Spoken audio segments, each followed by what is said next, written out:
I've been told by Alec that you guys don't ask questions, which is a shame, really, because if you ask me a good question, I'll give you a book.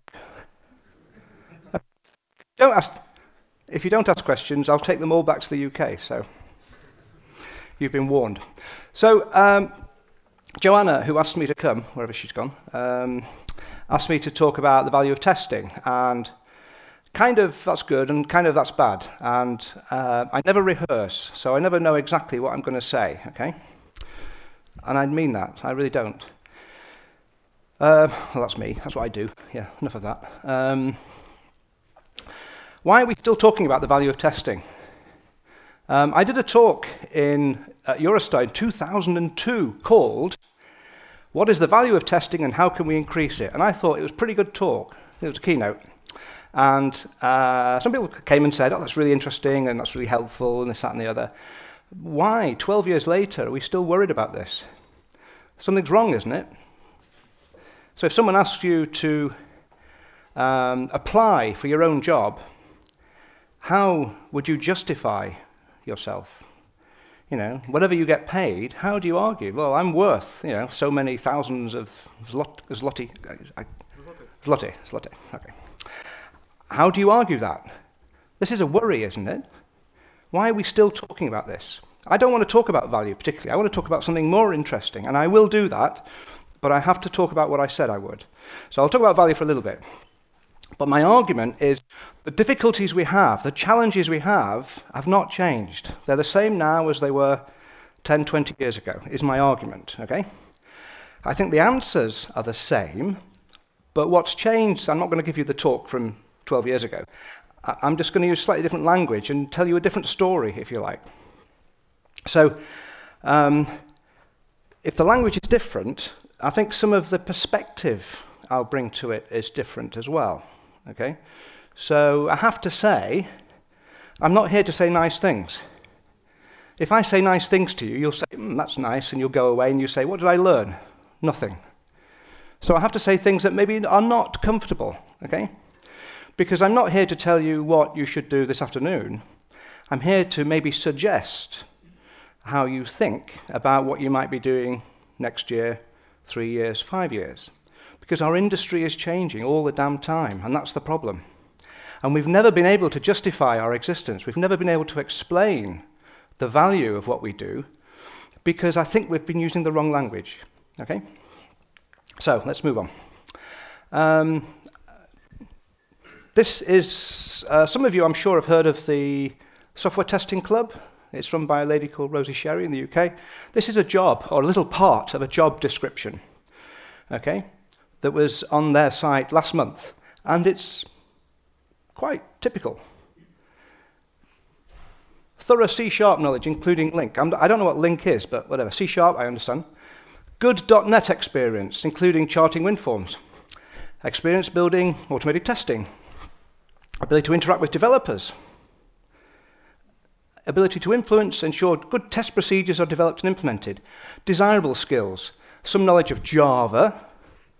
An interest in photography, which is kind of curious. Where's the testing there? What kind of testing job is that? What do they value? What are they looking for here? Now, I'm not saying this is all jobs are like this, but there's a lot of jobs.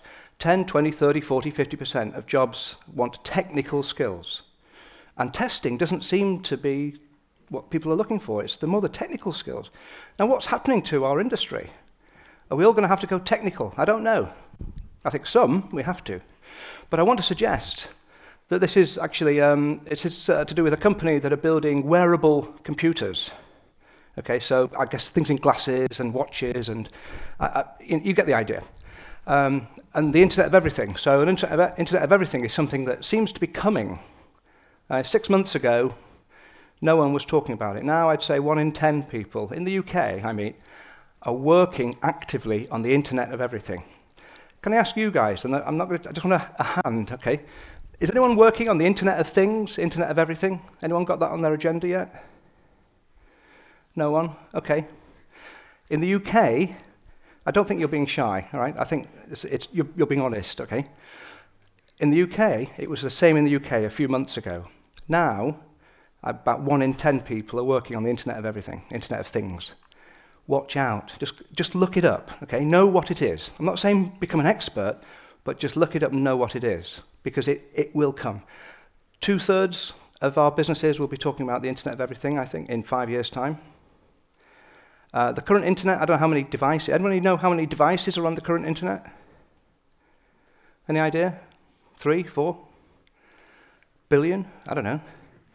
The Internet of Everything, no one knows. People are projecting 700 billion devices. It's going to be 100 times bigger.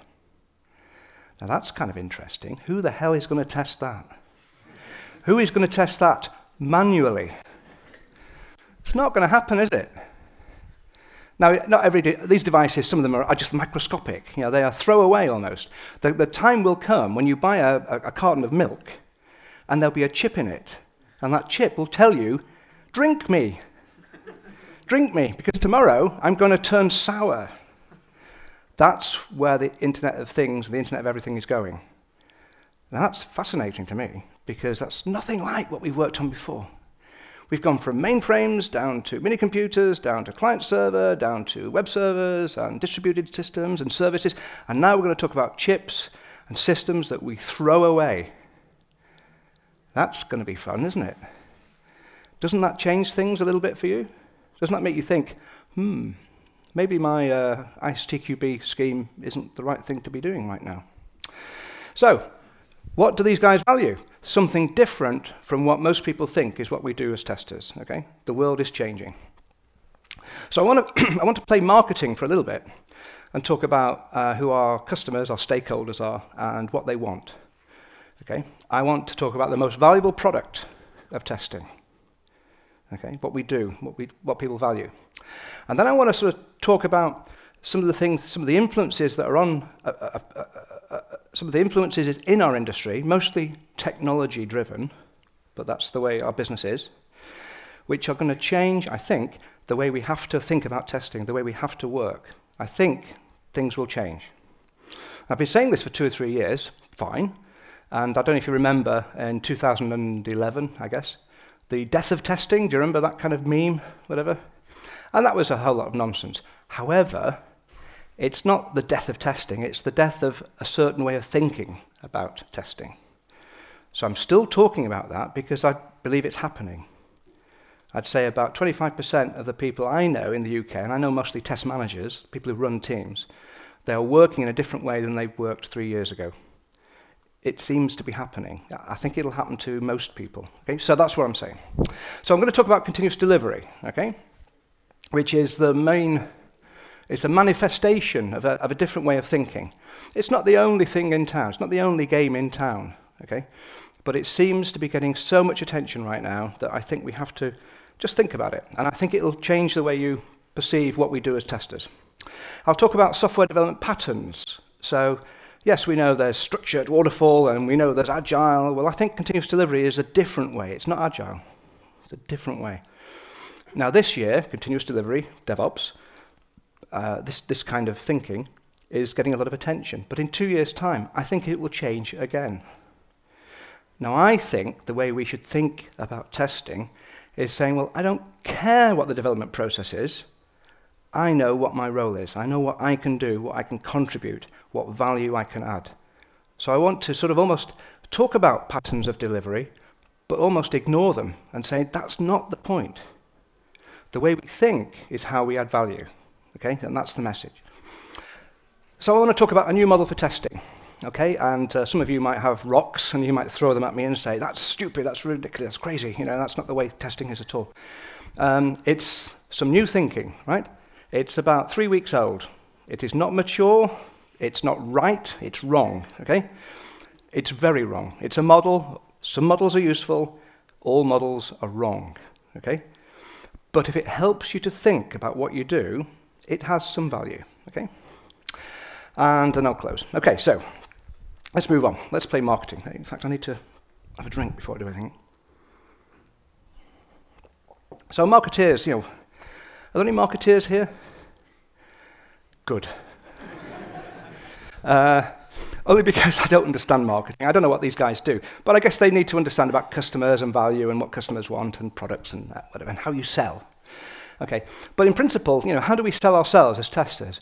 By thinking about what value we add, we have to understand what the game we are in is marketing, right? Our role is to sell ourselves. We have to market our services, our product, okay? So we have to know who our customers are, and we need to know what our product is, okay? So, where is the value? So let me give some stupid examples, okay? You guys are all much smarter than me, right? And given that you were testing Mr. Buggy yesterday and having great fun, I believe, suppose, my job is to find the mines in a field, in a battlefield. Not a very happy place, I understand. But my job is to find the mines. And I come back after a day's work to the commanding officer and say, there's 100 mines, I believe, in this field, minefield. I found 7. And I walked across the field, and I'm alive, but I can't remember how I got there. What use is that? No use at all, right? Stupid, okay? It's a stupid example. But if you said, for example, I found 7 bugs, but I don't know how to reproduce them, that's not terribly useful information, is it? You get the idea. How about, I ran some tests on Mr. Buggy, okay? I found, but I can't remember what I did or how I got there. I did a lot of really interesting work, but I cannot explain what I did. I cannot describe what I saw. I ran hundreds of tests and found 23 problems, but I don't know how to reproduce them. I don't know how to describe them. The activity of testing only has value if you provide information to your customers, your stakeholders. The value is in the information we provide. It's as simple as that, okay? There is nothing else, okay? Okay. Okay, so suppose let's talk about quantity. Is a 100-page test plan better than a 200-page test plan? Would you pay more for that? Who knows? I don't know. 100 incident reports, problem reports, bugs, if you like, or 200 bugs? It's a stupid question, okay? 100 requirements faults or 100 coding faults, program faults. Which is best? Stupid question. 100 random tests or 100 designed tests. I mean, for God's sake, this is silly, okay? So I'm being silly, I know, okay? But I'm trying to make a point that it's a much more subtle challenge to describe what we do than just saying, oh, we create massive test plans, we report lots of bugs. It's not simple, okay? And I'm not going to pretend that I know exactly how we should use the information we provide and how we articulate it to stakeholders. But we know the value is in there, okay? The value is in our heads. We need to communicate it. That's the challenge, okay? So let's go back a moment and say, well, who is my customer? Now, the thing with the Mr. Buggy challenge, I think it's fantastic to get 200 or 300 people working out. Fantastic. But my difficulty with it is I don't know who my customer is. So I read the rules last night, and I'm not saying, this is not a criticism, but it would help to know who I'm testing for. Am I testing for the salesman? Or am I testing for a technical support person? Or the developers? If I'm testing for the developers, I'm going to give him just a whole list of bugs, I guess. If I'm testing for the salesman and I give him a list of bugs, he's going to say, what use is that? I'm going to go to my customer and say, this is what our product does not do. Pay me. What use is that information? Absolutely none. And yet, only the testers have the knowledge and the information to give the salesman what they need. They need to know what works. They need to know what they can sell. They need to know what they can suggest adds value to their customer's business. So they have a different requirement of testing than the technical support guy who says, I don't want hassle, find all the bugs. You get the idea? So we must understand who our stakeholders are. It makes no sense. So if, when I go into, a site and say, the first question is like, who's your customer? Oh, I just test. Wrong. You get the idea? That's the first thing in the book, right? So, who's my stakeholder? I need to know who they are. Now, let me just, a little thought experiment. Again, I'm being very stupid, okay? This is not very sophisticated stuff, is it? But I'm trying to get you to think about what you do and where you add value. That's all I'm trying to do. Here we have a product, some software, maybe. And we do this thing called testing. What's the outcome of that process?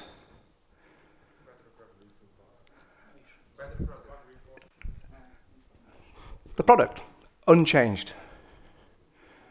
That's the outcome, isn't it? We do not add value to products because we're not putting any bugs in, we're not taking bugs out, we're not writing code, we're not doing. The output of testing is the product unchanged. It adds no value.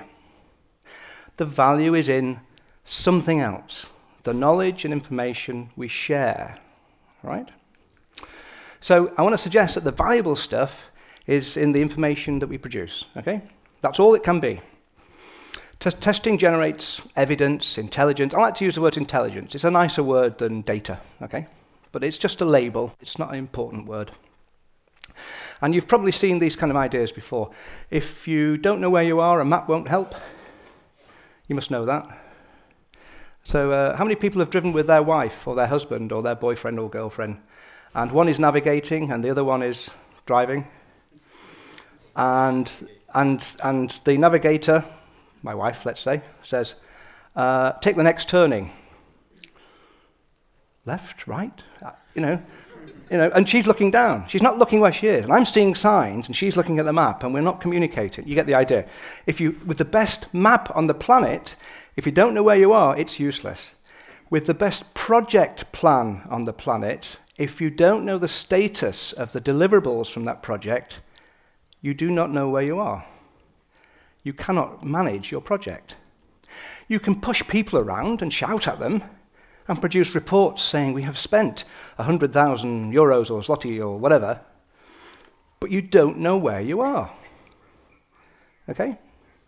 Only the testers can tell a project where it is. So testing is about, among other things, it's about measurement of achievement. I keep zooming in and I can hear myself. Okay. So testing provides evidence of achievement. This is where we are. We are miles away from success. Okay? Now, stakeholders, whoever they may be, need evidence, intelligence, to allow them to make decisions. Okay?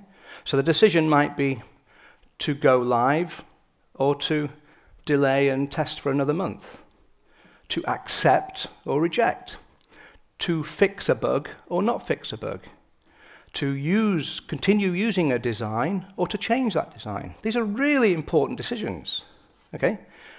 Only the testers have that knowledge and information. So we have the power to help the decision makers make their decisions. So the value in what we do is as perceived by those stakeholders. I can't tell you the value of what you do, but your stakeholders, perhaps they can. If the only thing you give is bug reports, the developers might be quite happy, but everyone on the project will think you are a servant to the developers if that's all you do. Okay? And if you're a servant to the developers, you are a lower caste. Okay? You're not taken notice of. You might be ignored. You will not get the influence you think you deserve, and so on and so forth. So you have to talk about more than bugs. More than bugs. Now, having said all this about military intelligence, and he's not in town, but I think Barack Obama's here tomorrow or tonight. Yeah, so yes, this is ancient history, thank God. Let's move on. So let's not get too serious, okay? That's most important. But that's the message. What you do is what you produce. the information and knowledge that you share. That's where the value is. Now, how it is valued is not down to me or you, it's your stakeholders. Who are you working for? What do they want from you? Okay? So, now the one way of looking at it is, and to me it's the simplest way, is we do two things. We provide evidence, information, intelligence, data, whatever, to do with the goals of our projects, in that, are we achieving the goals of our projects? Is the system, the software that we test, will it support the goals of the project, or is the system the problem? So we have to pay attention to what the goals of the project are, and there's the ultimate goal of making millions, okay? But there might be many intermediate goals, and software may support these intermediate goals. Selling a product, if we can sell a product, that's progress. Yes, we've got bugs, I understand that, and there are risks of going live with the software we've got, but we must pay attention to what we can do as well as what we cannot do. We have to share that knowledge. So all reporting from the point of view of Mr. Buggy would be, and I'm really curious to see who wins this and why they win it, but it would, if I was the salesman, I'd say, what does this product do? Don't tell me about bugs, to give me some information on bugs, but really I want to know what it can do, what can I sell? And that's more valuable in some ways than the bug reports, okay? For some people. So, the problem we have is if we only get involved in testing at the end, the intelligence we provide arrives too late. So most of you guys will be working in teams. Have you ever worked on a project where you and one of the other testers, or just a couple of testers, are talking, you know, in the coffee room and saying, this project is miles behind? Ever had that conversation? April 1st, we'll never hit it. Why do so many systems go live on April Fool's Day? I don't know, whatever. So you have that conversation in the coffee room, and then a month later, the project gets pushed back. Why did it take a month? Because you didn't share the knowledge you had in some way. Do you know what I mean? So you know before anybody else that the project's in trouble. You know before anybody else that the project's going to be a fantastic success.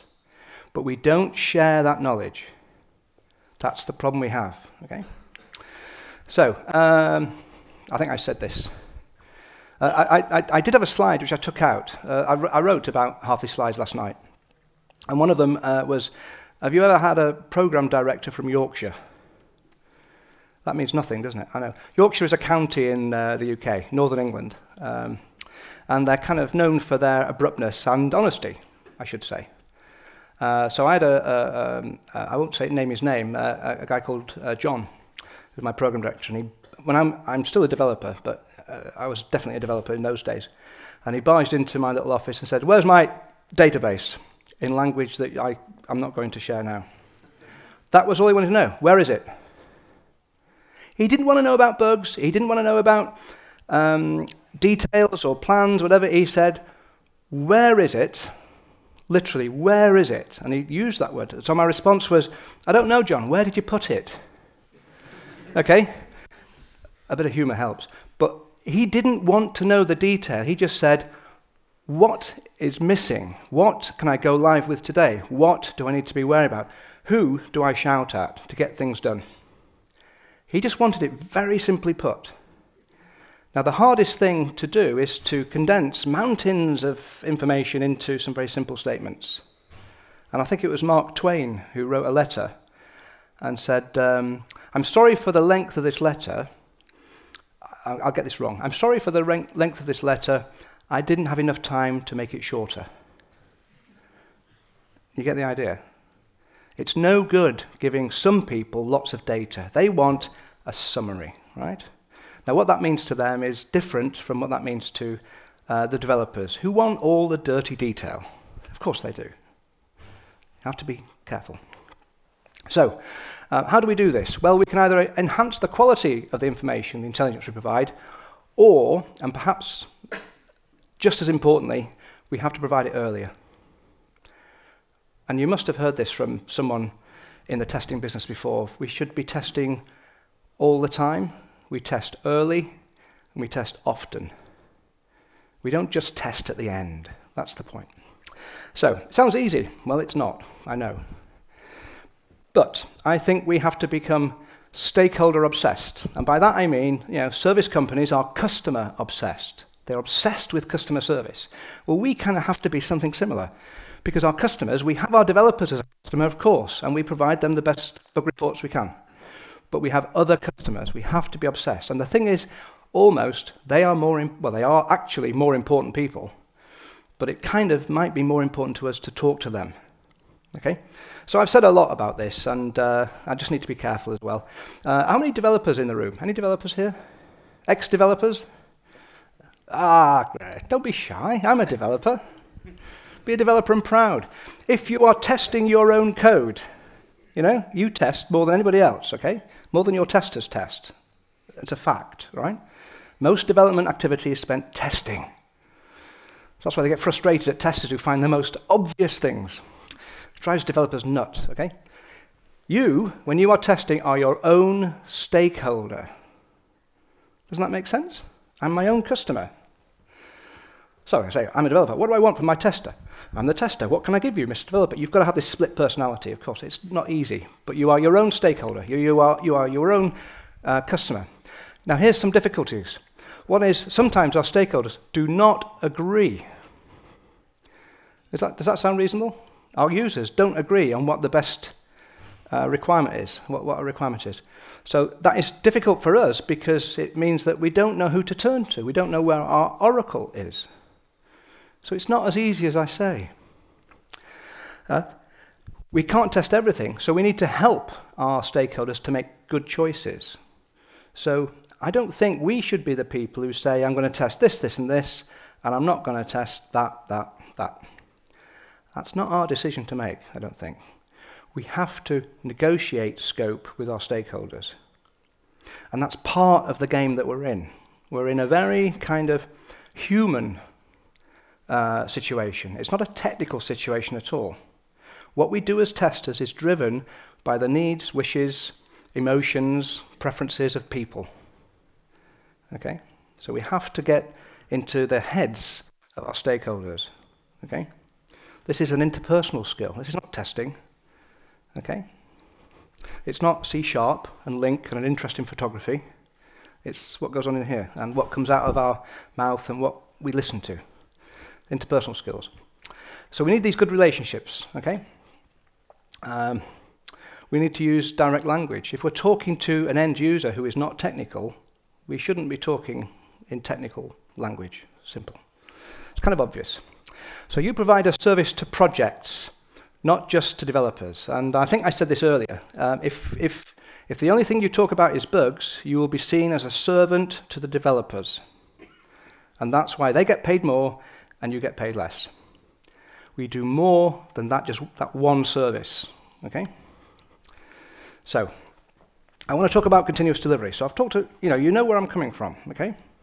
It's not a simple subject, it's an interpersonal skill to know what people want and then to deliver it in a coherent, interesting, useful way. So I want to talk about some influences, and in particular continuous delivery. So you might have heard of continuous delivery, DevOps, you've heard of DevOps, a thing called shift left. I think they're all very similar, if not the same thing. I've been calling it redistributed testing, moving the testing upstream, okay? So let me just summarize it very quickly. Can I ask though, how many people are doing continuous delivery in their organization? Be proud. Oh, that arm, it's so heavy. Oh, I thought about 20 hands went up. So quite a few of you, okay? Maybe more than 20. So continuous delivery attempts to compress our long, structured waterfall life cycle into maybe one day, or maybe a week, or maybe 2 weeks, okay? And it's basically turning the project on its side. You get the idea. It's pretty simple stuff, really, although the process looks something like this. And you may have seen some of this kind of stuff. The principle is that you try and automate as much as you possibly can. It's almost like turning the development process into a factory process. Okay? And if you look at the activities along the top, you've got delivery, some of the activities, but you've got delivery team, developers, version control, press the button, do a commit, building unit test, automated, acceptance tests, automated, user acceptance tests, maybe manual. But you haven't got any more than a day to do all this stuff. The automation might take an hour, and then you've got the other 6 hours to do all your testing. It's not going to work. You can't do it the same way that you did it on the previous slide. You can't behave the same way you used to in waterfall projects. Now, the trend in the IT industry seems to be to say we need to move faster. And the value of Agile is that it is a faster delivery. The essence of Agile is in rapid feedback. Who provides most of the feedback? Test automation and testers. So the whole idea of shift left is to deliver faster, but what enables that to happen is not the developers working a different way and Scrum and Agile, it's the testers being able to provide that rapid feedback through automation or through exploratory testing or through conversation. Because all the real work happens to the left. That's when the real work happens. Scoping the functionality to be delivered, discussing what the risks might be, looking for holes in people's thinking, clarifying requirements, writing some examples, pressing a button, getting some test automation. Most of the work happens before that button is pressed. That's where the testers contribute. Most. So let me just sort of walk through this in a kind of very simplistic way, stupid way. So I'm sure a lot of you have heard of behavior-driven development and test-driven and stuff like that. Suppose here's our nasty old process, okay? This is how we work today, right? And the way it kind of works is we do a lot of testing at the end, we find bugs, we find problems with requirements late. Is that familiar? If you test at the end, you find problems in requirements, don't you? Who the hell asked for this rubbish? How did they possibly think this could work? That's kind of a comment we make quite a lot, you know. And people say, yeah, you're right, but that's just the way we work. It's a shame, isn't it? Now, going back to your job of supporting the developers. So, suppose we had better requirements. Let me just speculate we had a better requirement. And we have a better requirement because we validate those requirements through example. We test those requirements through example. When we test software, we test it through example. We try examples and we see if they work or don't work. They pass, fail, they give us the information we need or whatever. So testing requirements through example is a very similar thought process to testing software manually. If we have examples, we can use... Oh. No, don't do that. I'm not going to worry. Function. Okay. I haven't... Is there something about the air in here that zappers don't work? Oh, there. It's just a tiny little dot. I'm not going to bother. It's all right, no. The dot is so small, it's a very efficient... I could put a dot on the moon. Yeah, no, let's not bother. So with BDD, you use examples, stories and scenarios within stories in a structured language to provide examples for people to discuss, and then when you're happy that these things are it works the right way, you press a button and out pops some test code. You help the developers to do test-driven development. It writes their test code. They have to provide the detail to connect to the object or system under test. Of course they do. But BDD, the attraction to developers is it gives them free test code. And who writes that test code? Maybe it should be you guys. We complain about the quality of developer testing, but why don't we write their tests for them? They would love you to do that. It's an offer they can't refuse in some ways. So I would argue that we save some time from the nasty old process by having better requirements, doing some upfront automation. And the testing is reduced in time as well, because we have fewer stupid bugs. We still have our complex, subtle bugs, of course we do. We still have to do a lot of manual testing. We still have to do a lot of exploration, of course we do. But some of that is saved, because we're not doing the stupid checking. Okay? Some of that checking can be done by tools. Now, the investment we must make is we have to take some of this time and bring it forward into the requirements piece. We have to contribute to the requirements validation process. Now, if we do that, my argument is this, that we have a longer period at the start, we have a loose connection. Oh, I've got a loose connection somewhere. It's my head. And testing is reduced.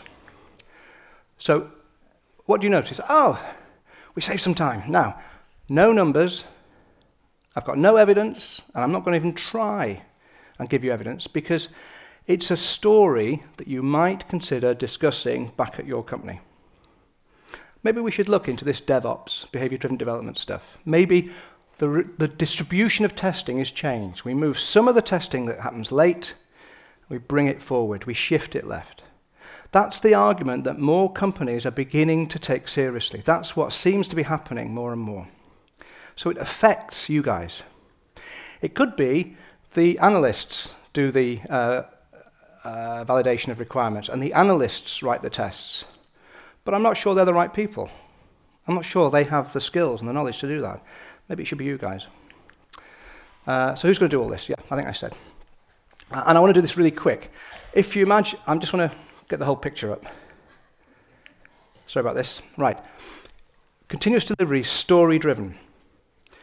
I have a friend, well, I won't name names, so I have a couple of friends who they say, if you're going to go into weekly deliveries, you have to be ruthless at scoping functionality. Absolutely ruthless. If something cannot be done in the week, you believe it can't be done, you do not add it to the workload. You don't add it to the backlog. You have to be ruthless. So anything big has to be broken down into smaller pieces. Okay? But it's story-driven. The scoping is where all the intelligent stuff happens. After that, it's coding and some automation. Okay? Now, I want to just briefly mention something called test analytics. Because if you're delivering on a daily basis, my argument is this.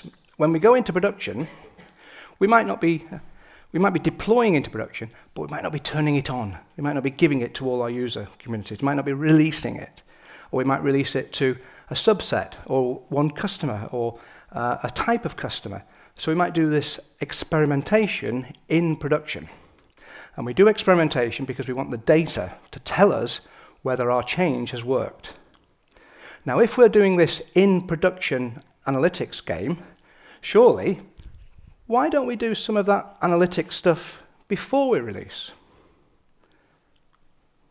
Why not? What's the difference between a tester executing a transaction in a test, or a tool executing a transaction in a test, or a user executing a transaction? Wouldn't it be kind of interesting if the profile of our users and the behavior of our users is very different from what our testers are doing?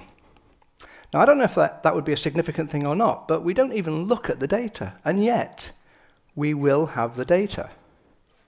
So there's a whole discipline, I think, which is just beginning to get started, called I call it test analytics. I think Microsoft, I'm probably wrong again, I think they're calling it data-driven development. Does anyone know better than me? But they're using data to drive the testing and the development. What does that mean? Well, they're almost sort of saying, put it in production, see what happens, and we'll drive development from what we experience in production. Well, I think that's not so smart, because I think the testers have a contribution there, because what we do in our testing world has as much information and interest as what happens in production. So just watch, have a look. And I'm sure the slides will be made available, so you don't have to scribble down URLs and things. So I want to talk about new models of development, because I think the way we think about testing does not fit continuous delivery. So I've not got much time, so I need to go fairly quickly. I think there are 3 patterns of development, not 2. And you know where I'm coming from. There's kind of structured, traditional, let's call it, and there's agile, kind of we understand, and continuous, which I think is not agile, right? Now, any agilists who are going to shout at me for this? I'm not going to worry. We can talk about it in the pub. There are commonalities. The thing about agile and structured is they're both goal-based. They're very focused on an end goal, okay? Maybe a big goal, maybe a small goal, I don't care. But they're goal-driven. That's how they work. With agile and continuous, the team is autonomous. It is its own boss. We give the team control over its own destiny. It's not managed from on high by some guy who doesn't understand anything. But structured and continuous are very high process. For structured to work, and I have to tell you, it does work when done well. It does work. Lots of stuff gets delivered with traditional processes.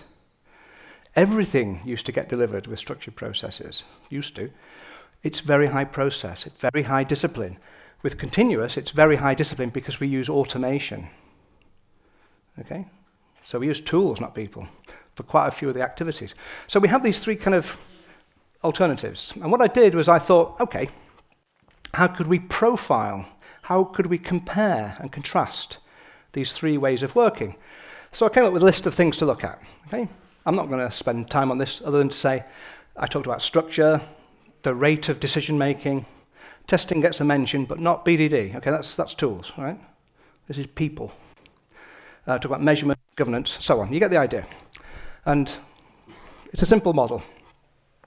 So here are my three columns, and I've compared them. And what's interesting to me, and this is the way I kind of think about life, is the structure of your team is, in structured, it's like a managed team, right? In agile, it's kind of autonomous. They have their own control, okay? With a continuous, it's like a production cell in a factory. It's a different way of organizing your team. Leadership, project managed, guided research. An agile team doesn't know actually what it's going to deliver. You know, there's a whole no estimates thing going on. Have you noticed? They don't know what they're going to deliver. Now, my friend John, project director, would say, the hell you don't. I'm not giving you money without knowing what I'm going to get. He's a Yorkshireman. They're quite mean Yorkshire people. They want their money's worth, right? But continuous is line managed. It's like a factory line management process. It's just, I'm not saying it's like a factory, but it's like the organization is like that. The structure is like that. Testing, scripted, mostly exploratory, mostly automated. It's not all like that. I'm generalizing, but you get the sense. There's a different way of working here. Measurement, pervasive. It's everywhere. Much of it's useless in structured. In agile, it's avoided. No estimates. Story points. That's an evasion of measurement. You know, literally. If it helps teams, fantastic. But they're not measuring anything. It's a social thing. In continuous, it's pervasive. All these tools monitor and collect data, right? And so on. You get the idea. Okay, they're different approaches. So testing has to deal with all these things. Most companies are doing a hybrid.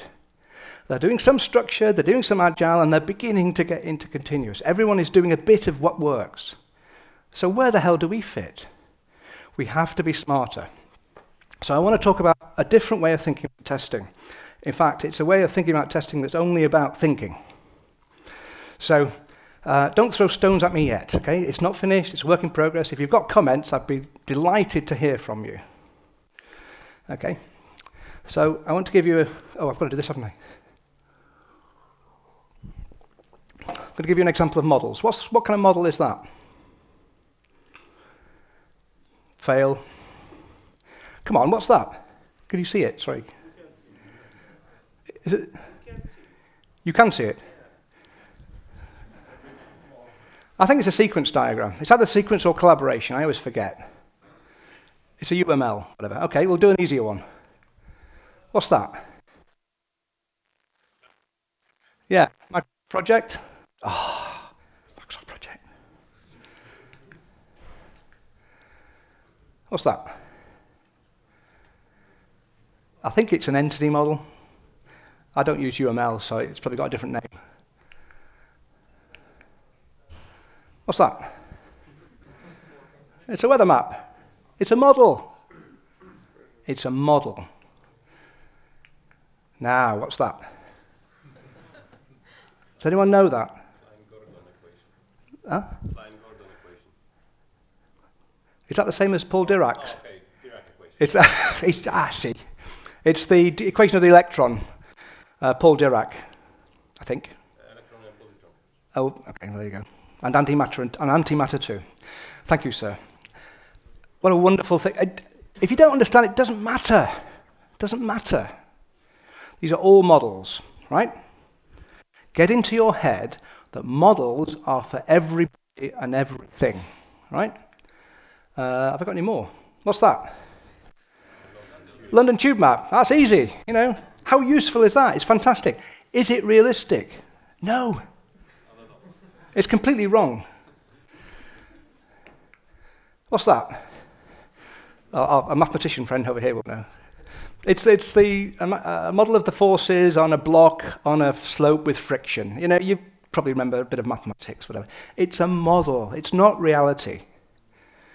Okay?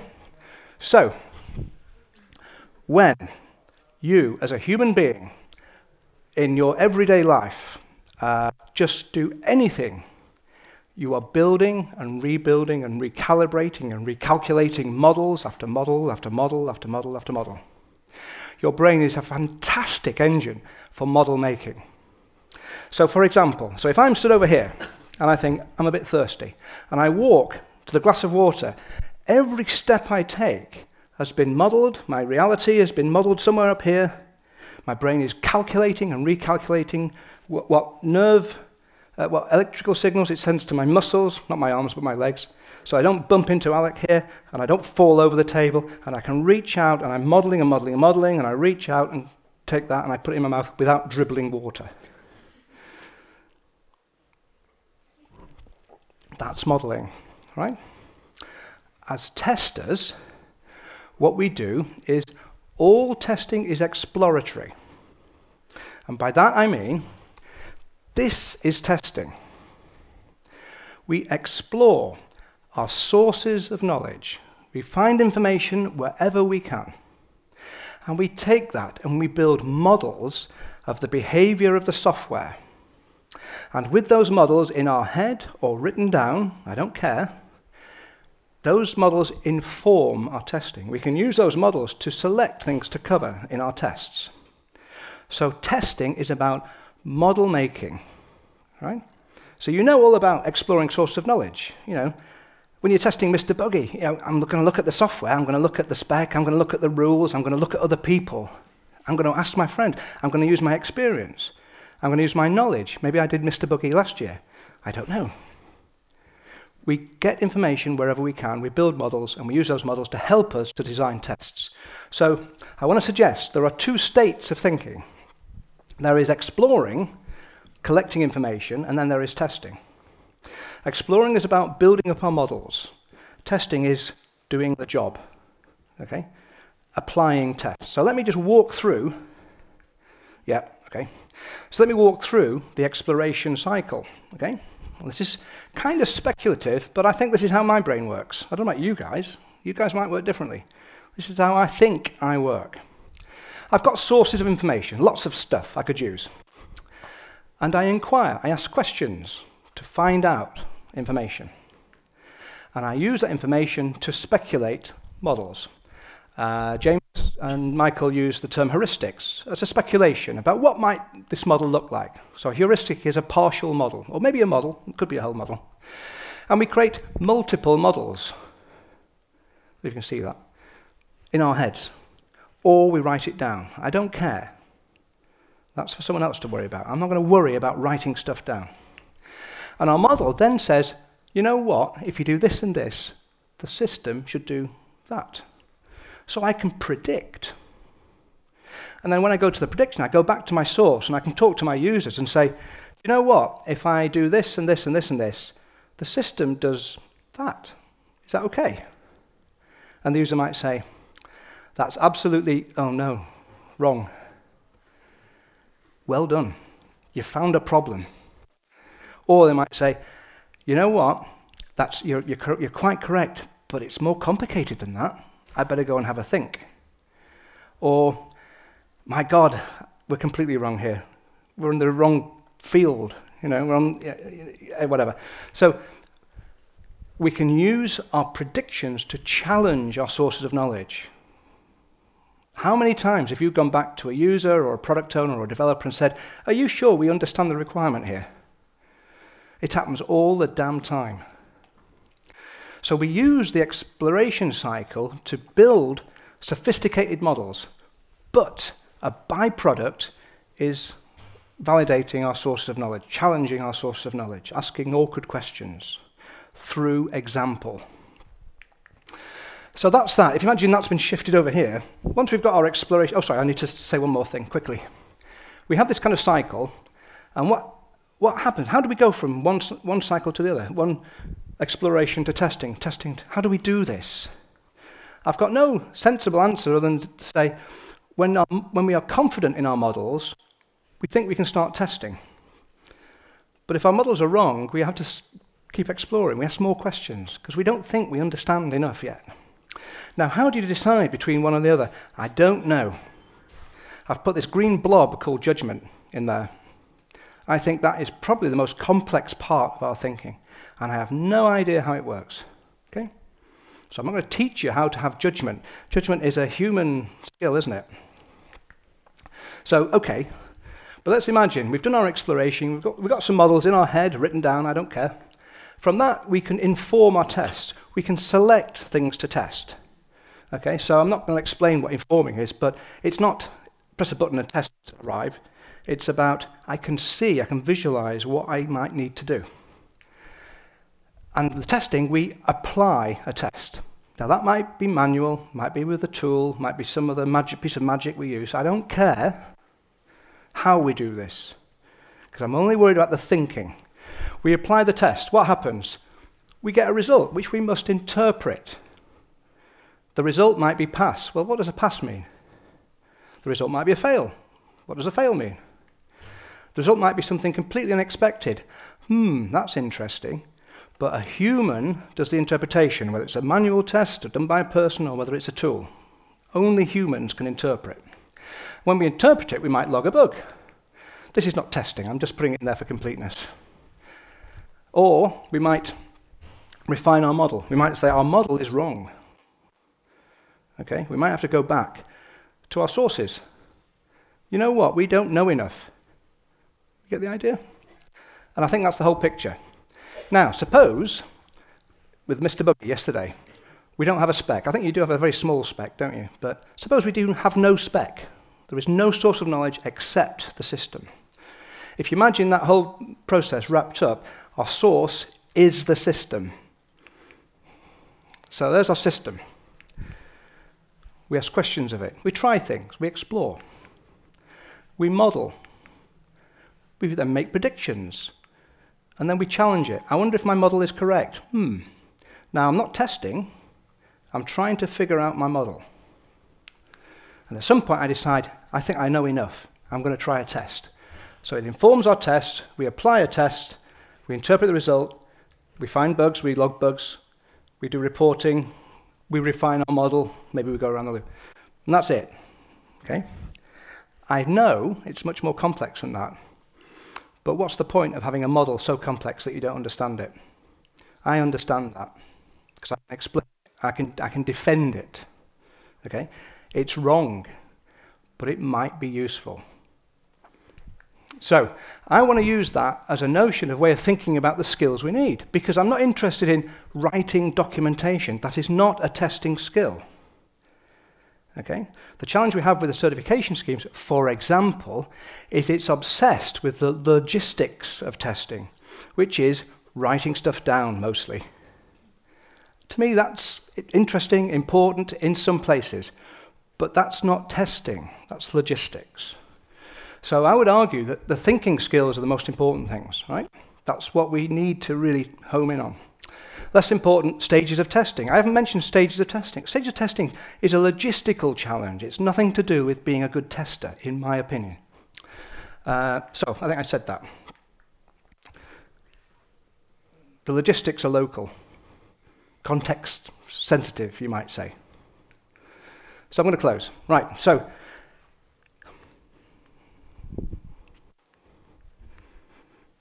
isn't that a fact? If we act as the servants of developers, the phase after development is testing. We take all the blame. But suppose we say, let's delete testing off the plan. Just take it out. What would happen? What would happen is testing has to align with development. And these are the critical things. It has to align, it mustn't compete, and it must not be a servant, and testing must not rescue the project. That's not what testing is about. Testing informs the project about where it's at. We are the navigator supporting the pilot. The pilot can't fly without a navigator. The navigator can't fly. But you need both. We provide the information to allow the pilot to fly the plane. Think of it in those terms. So we have to integrate test with changes in our software. We have to get as close to the changes as we possibly can. And we have to influence the changes because we have knowledge that developers do not have. When that happens, when things slip, managers don't say, you testers are taking too long. They say, developers, get your act together. Now, once developers know that, once we remove the safety net from developers, they might take more care. They might ask for more assistance from testers. They might become more professional, I dare say. So that's why we need a new model of testing. We have to think differently about what testing does for its projects.